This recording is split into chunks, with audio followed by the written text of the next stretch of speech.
Mike, thank you for being here with us today. I'll just kind of give a little brief bio on Mike Marando. So, Mike is a longtime friend of mine. We met about 17 years ago when he was working as a deputy director of public affairs at the California Department of Motor Vehicles.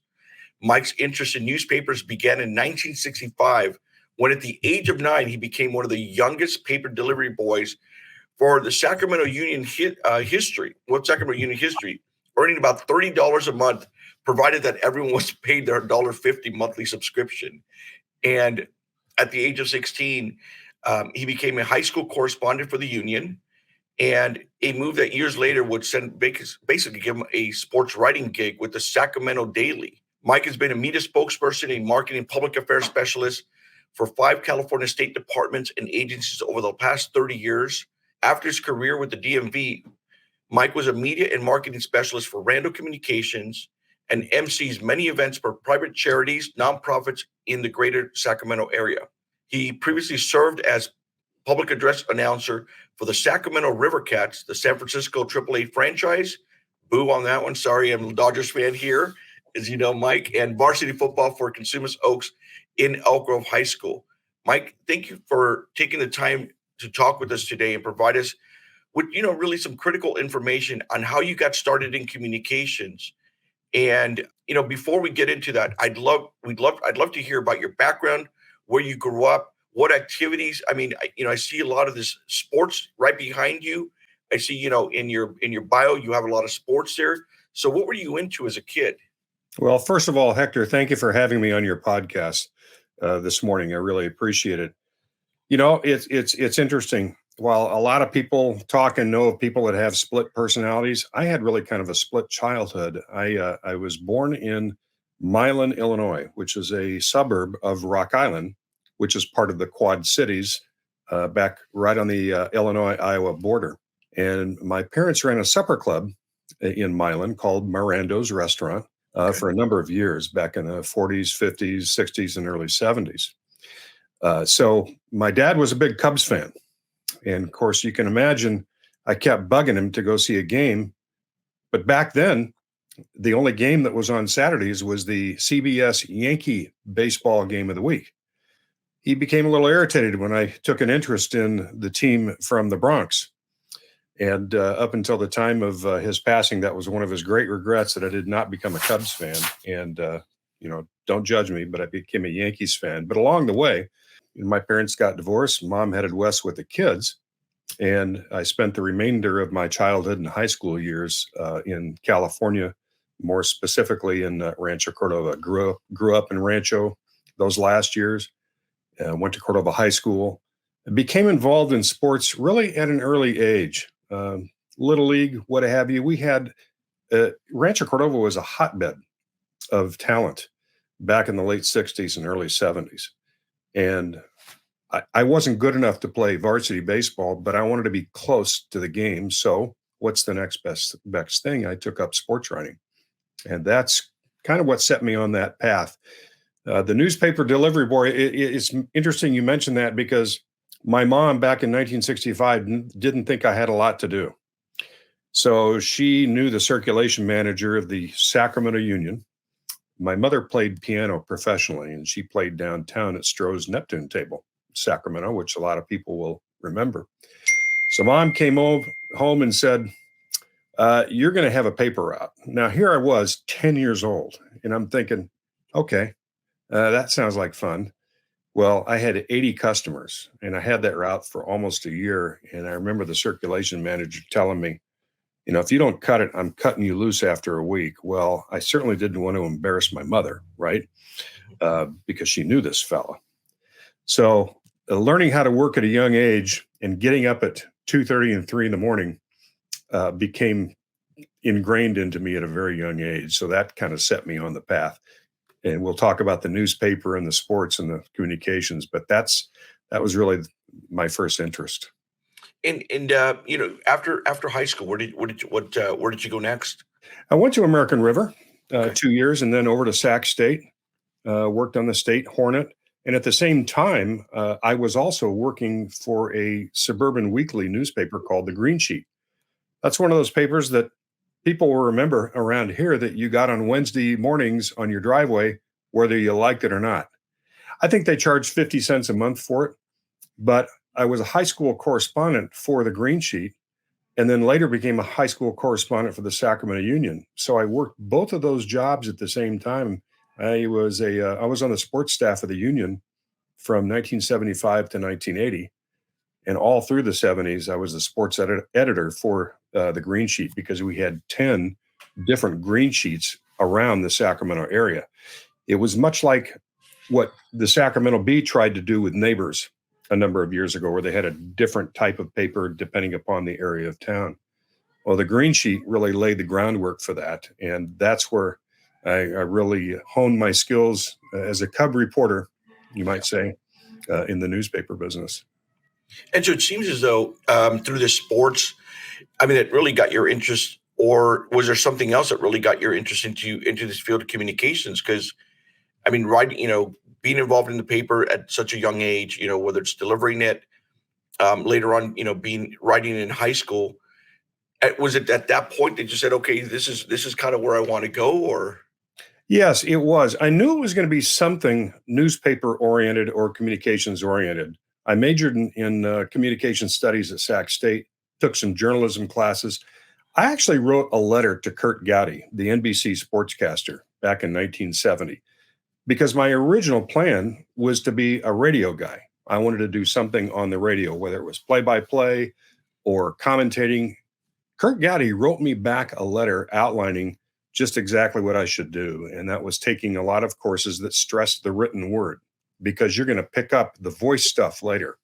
And that's the path that I took. Now, I didn't really pursue a radio career because I loved working in the newspaper business and also working more specifically with sports. Even though I branched out later on and worked for the Woodland Daily Democrat as a news editor for a couple of years, that was really the time in my life you meet the fork of the road. Which way are you going to go? As Yogi would say, if you meet a fork in the road, you take it. So I took it, ended up landing in the communication side of it, but I still dabble, as you can see, in the sporting world to a degree. Well, and I know you do a lot of volunteer work. Rancho Cordova area, you guys look at different athletes, right? And Right, right. I'm the president of the Rancho Cordova Sports Hall of Fame. I've been on their committee for the last 7 years. We started the Sports Hall of Fame in 2015, and every year we induct anywhere between 10 and 15 prior athletes.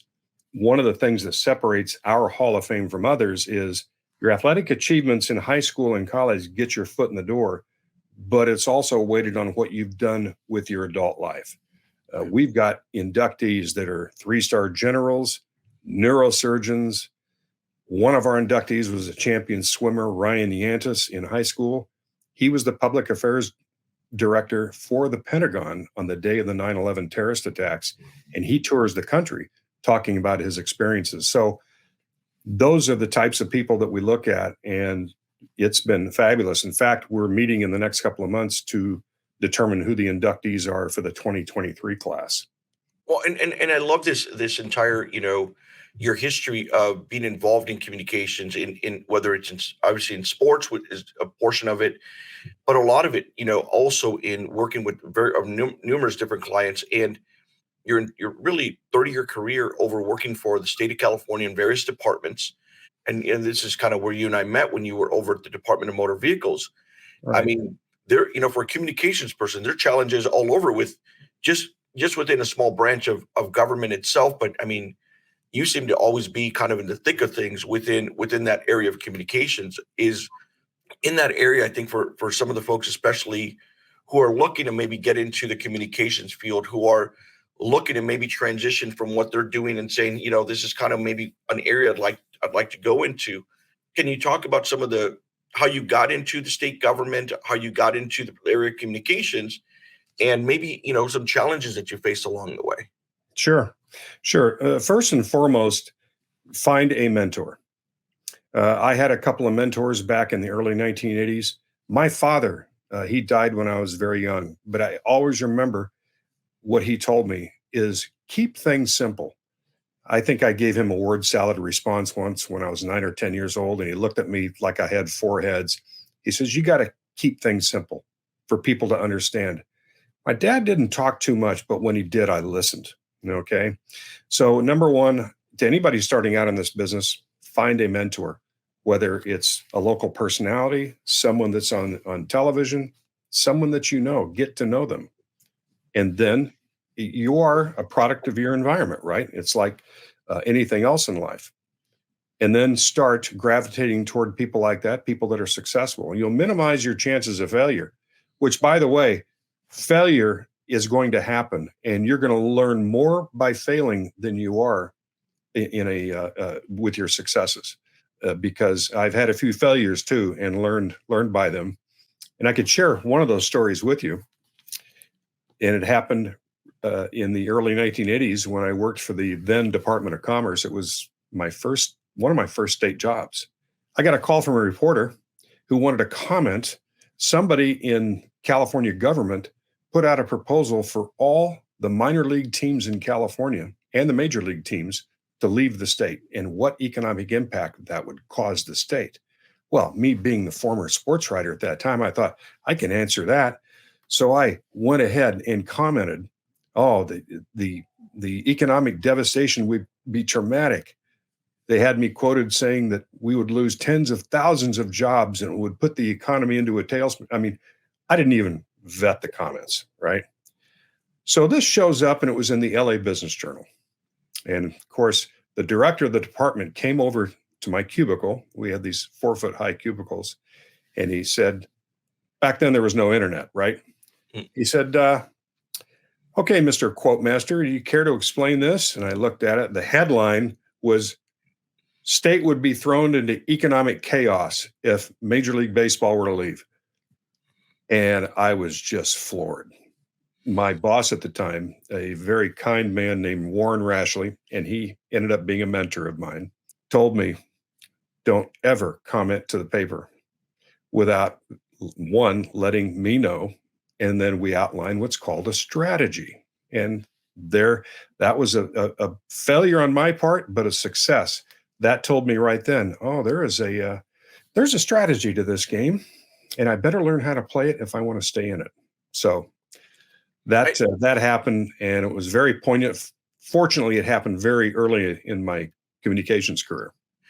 Like, in really a lot of things that we do is you've got to develop that strategy first before you end up having your client speak, before you end up yourself speaking on a particular issue, or even commenting. I mean, it's like trying to gather all that information together on a particular subject, outlining it, trying to figure out, okay, who does this message going to communicate to?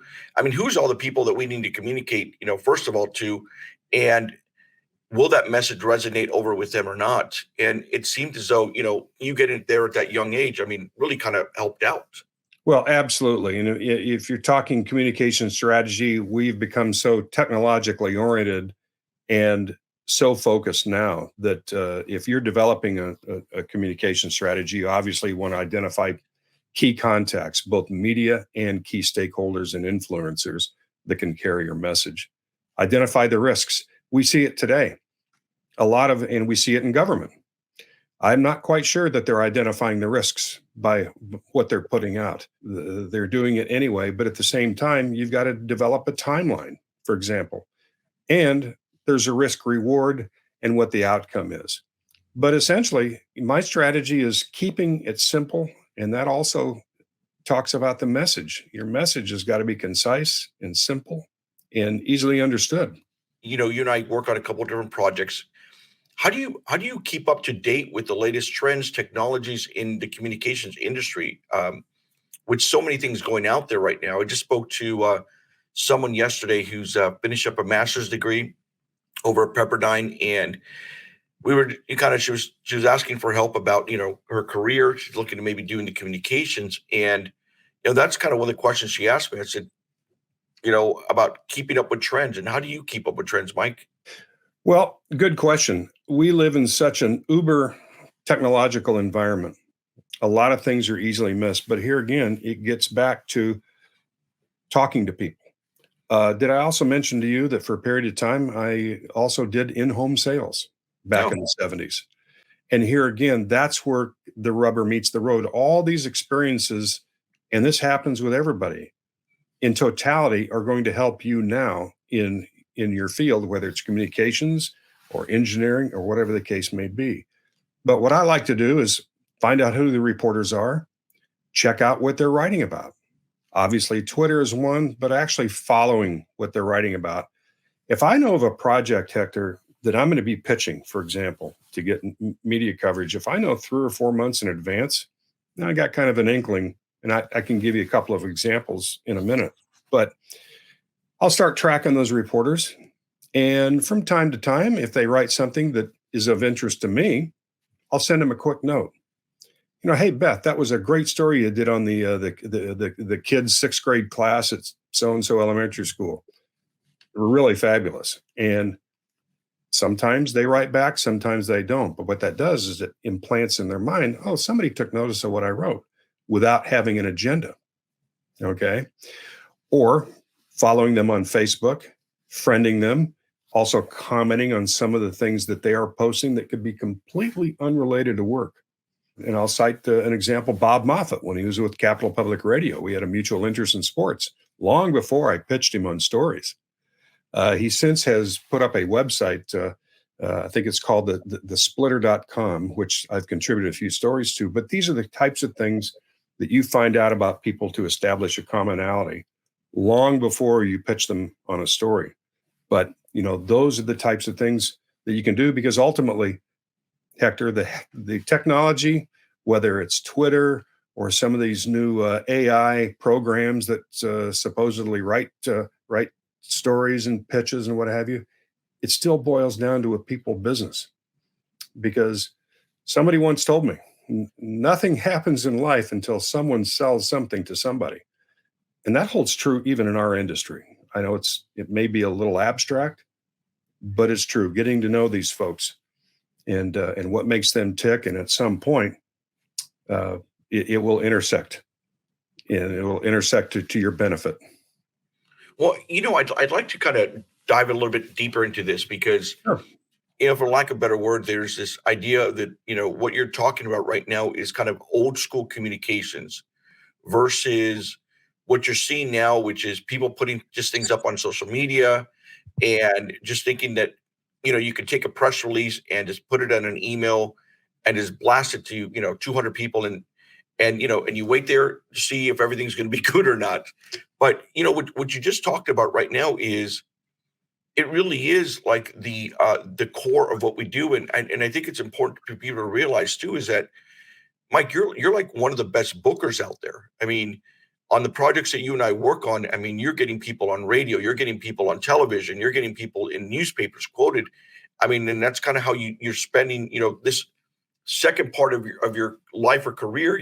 It's like you're retired, but you're still involved in the game. But I don't know, can you talk about how you learned this, or what are some of those strategies that you do to a little bit deeper strategies on getting people on the radio, or if someone wanted to get on the radio or get themselves on TV to comment? Sure. Great question. Again, email pitches serve their purpose, no question. And a good, succinct email pitch is worth its weight in gold. However, reporters and booking agents, booking producers are deluged with email requests. So you've got to be pithy in the subject line, the usual stuff. I don't spend a lot of time. If I can't do a pitch in 75 words or less, because they're only going to read your pitch maybe 15 to 20 seconds. If you give them a long pitch with a bunch of bullets and a bunch of links, it's going to get lost. But at the same time, I also watch these reporters or listen to them. For example, with one of my clients, I have the Los Angeles market.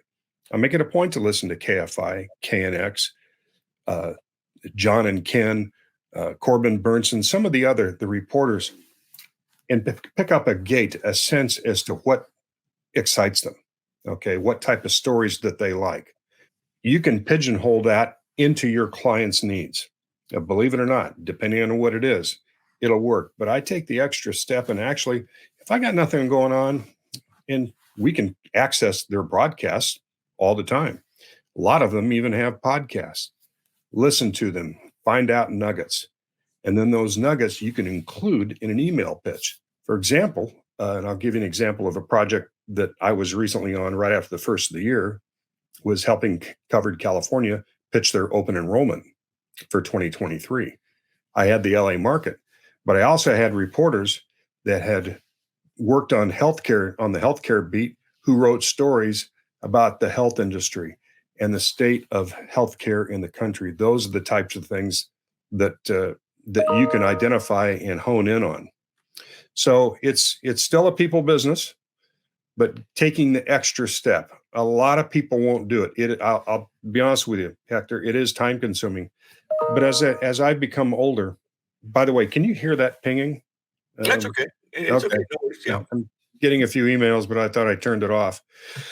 It's still a people business, but finding out, listen to their broadcasts, watch them on the news when you've got nothing else going on. Because the worst thing you can do is, okay, we've got a project. It's coming up next week. Oh my gosh, I've got to develop a media list from scratch. I got to do all this stuff. You're already behind the 8 ball. Start several weeks in advance. Get to know who they are and find out if they've moved. And that's something else. A lot of reporters will move from one region of the state to the other. We've had a few that have come into Fox 40, for example, in Sacramento. And you can establish the link there. Hey, I remember you when you were with NBC 17 in Bakersfield. Enjoyed your reports on whatever it was. You may think that that's patronizing, but when you do it in a certain way, before you're pitching them on a story, they're going to be more apt to take notice of it. So that's kind of what I do. And I also like to give a bow to my brother. He works in the home remodeling industry back in Illinois, and also taught me some finer points of salesmanship and just communicating with people. And it all boils down to keeping things simple, sincere, and honest. Those 3 things. I know in our business, it can be tough. And believe it or not, believe me, when I was with the DMV, threading that needle was oftentimes a challenge. And how do you deal with the stresses of, your life, your work-life balance, your stresses of the work themselves? Do you fall back into maybe watching a baseball game? Do you meditate? Do you take a walk? What is a Mike Marando a secret to trying to keep that even keel with all the craziness that you got going on in life or with clients? Well, there has to be a time during your day to shut the electronics off, whether it's for 2 hours, for an hour, or 3 hours, or a weekend. Life is going to go on. Things are going to happen. But for your own mental health, you have to do it, or else you're constantly checking your email, even if you're on vacation. When I go on vacation, my wife fusses at me a little bit about this, but I really try and keep the electronics to a minimum, because if you don't, then you don't decompress, right? So you've got to do that. You've got to treat yourself to do that, whether it's a few hours a day, a few hours a week. For me, yeah, I like to watch baseball. For example, the WPC game last night was a storybook ending, right? Yep. You had Shohei Ohtani, not to digress, against Mike Trout, yep. And Shohei won that one. But it was a fabulous finish, and I wasn't thinking about anything else but the game. So these are the kinds of things that you need to do for your own mental health. And for full-timers, it's imperative that you do it.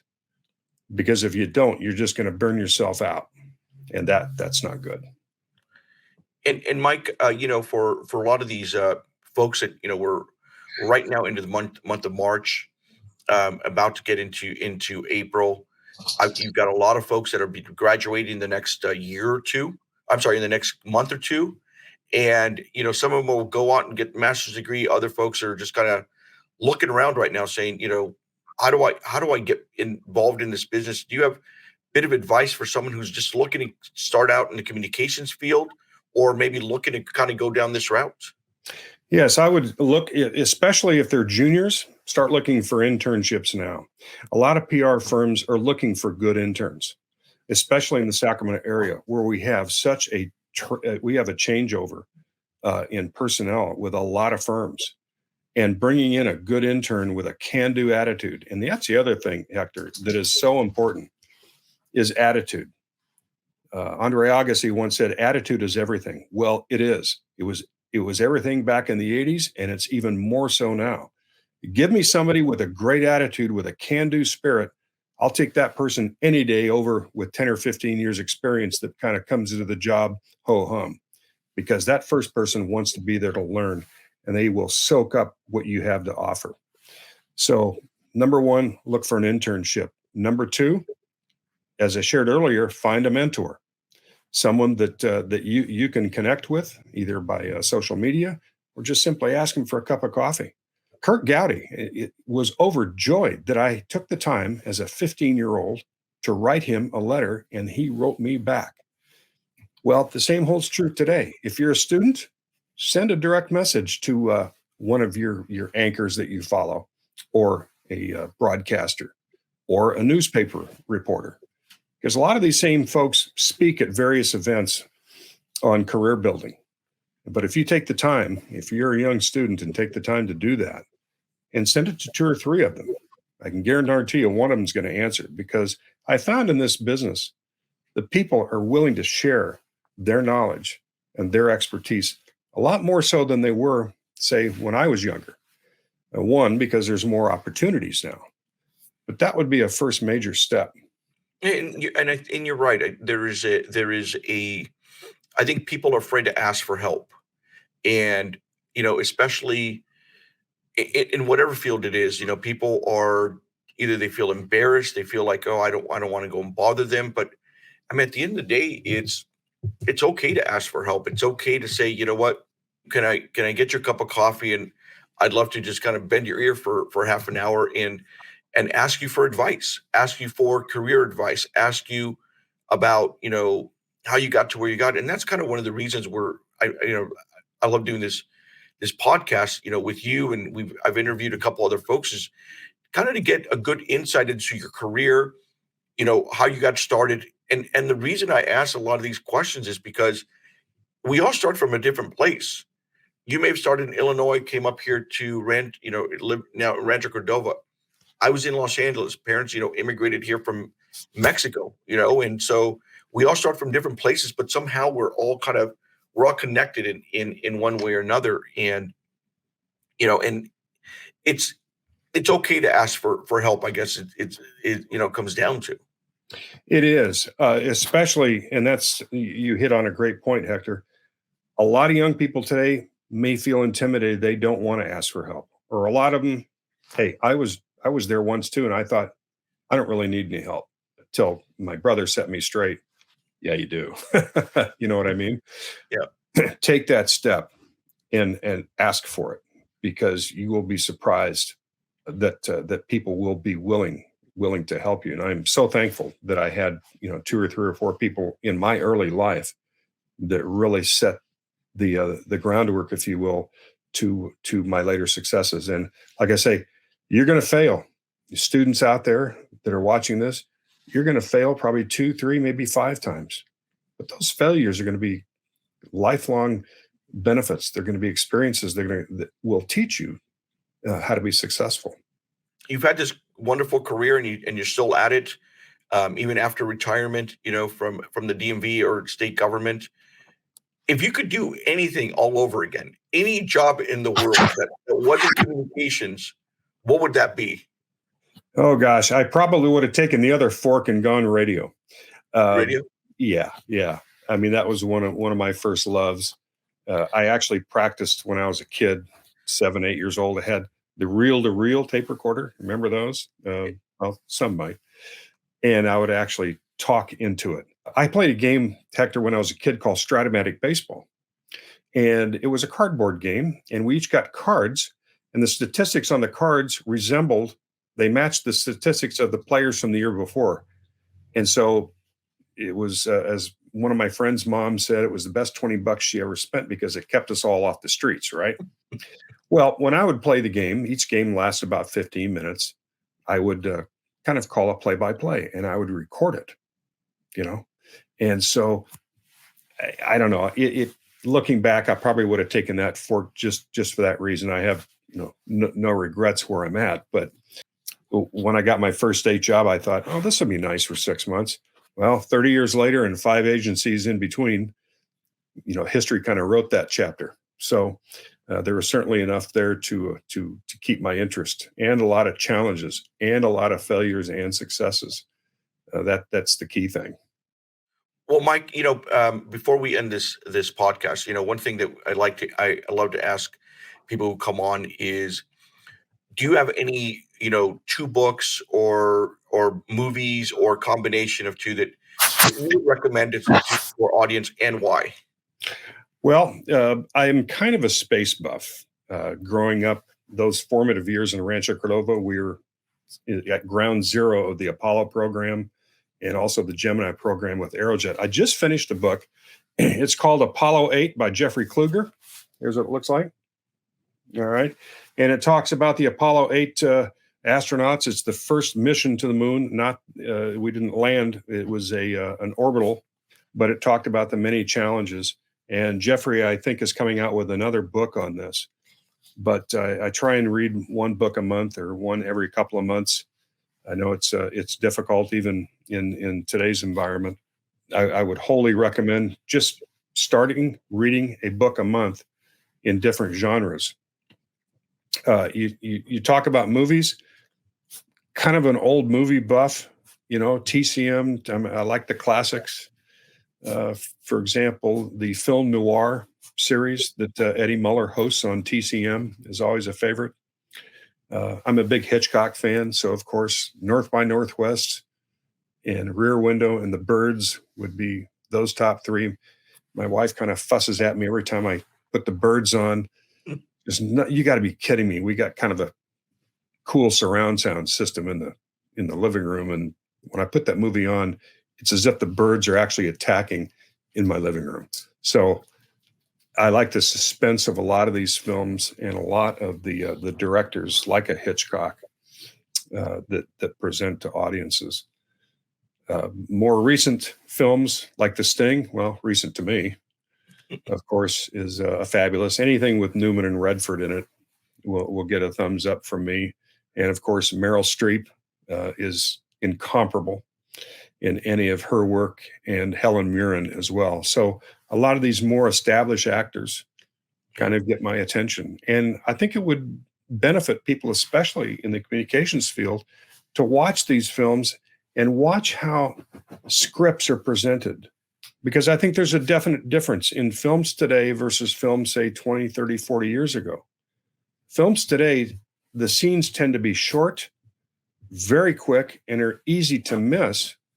Films of yesteryear, the key scenes are more drawn out and they have more depth to them. That's not to disparage films of today. It's just a different style. And I tend to like the films that draw the reader, or draw the viewer in with more in-depth scenes. Well, Mike, I love that. Thank you so much, Mike, for taking the time today to kind of talk with us today. I know that a lot of this information is super helpful. I really love the mentor portion, the keep it simple, and really, I think that one of the key components too is just, how you do your communications, about always keeping up to date with what reporters are doing, because that really is, if you're going to be good in communications in this particular field, you've got to keep up to date with those that are actually writing the presenting the news themselves. Exactly. And one thing I meant to mention, I spend a lot of time on the phone. I do it the old-fashioned way. And I know a lot of complaints from PR pros, I can never get them to answer their phone. I always get their phone mail. Well, find out, and here again, takes the extra step. Find out when that booking producer starts his or her shift. Call them about 5 or 10 minutes after they get there, because after that, they are fully engrossed in what they're doing. They're not going to answer the phone. Get to know who the desk people are that you call a TV desk, news desk. Find out their names. Everybody has a distinctive voice. So when you call back again, hey, Cherie, it's Mike Marando from so-and-so representing so-and-so. How are you? You'll be able to tell in the first 5 seconds if you've got 30 seconds in which to pitch or only 5. But the key is start remembering these names. That's part of establishing a relationship. It's a very subtle technique, but for me, it's worked. Perfect. Well, Mike, thank you again for being here with us today. Absolutely, Hector. Enjoyed it. Hope you do it again sometime. Will do. Hey, thanks.